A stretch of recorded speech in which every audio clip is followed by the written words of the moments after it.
Episode 2, The Hooded Mage. Lin Xuan's hand tightened around the empty talisman pouch at his waist. His ribs throbbed, every breath a knife, and the last of his chi felt like smoke slipping through his fingers. The hooded figure took a step forward, their staff's green glow painting faint streaks on the mossy ground.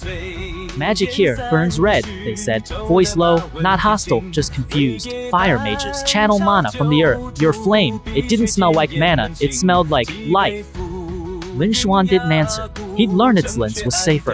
Back when the Demon Lord's cultivators hunted king insect, he shifted his weight, ready to run, even if his legs felt like lead. But the figure stopped, tilting their head as if listening to something Lin couldn't fear.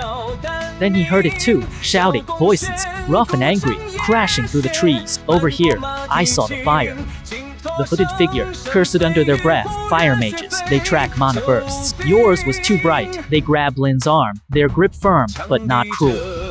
"If they find you, they'll call you a shadow mage. They burn shadow mages." Lin Xuan yanked his arm back. He didn't trust strangers, especially strangers with glowing sticks, who talked about mana like it was as common as air. But the shouting got closer. He glanced at the wolf's charred corpse, at the blue ash still drifting up. The fire mages would see that. They'd ask questions he couldn't answer. The hooded figure pulled their hood back, just enough to show a flash of pointed ear. Half-elf, Lin realized. From stories his master had told of Western races, her eyes were green, like her staff, and sharp with urgency. Name's Elara. "I'm not going to hurt you, but those mages, they will." A branch snapped behind them. A voice roared, "There they are."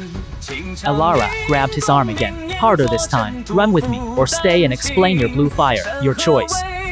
Lin Xuan's ribs screamed as he stumbled forward, pulled along by Elara. The shouting grew louder, mixed with theatrical of what he guessed was mana. Hot, angry, red. He glanced over his shoulder, and through the trees, he saw them.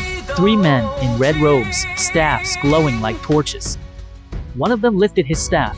A streak of red fire shot toward the sky, a signal.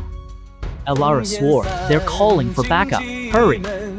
Lin Xuan ran, his lungs burning, his mind racing. He didn't know who Lara was. He didn't know what mana was, but as the red fire drew closer, he knew one thing. If he stopped, he'd burn.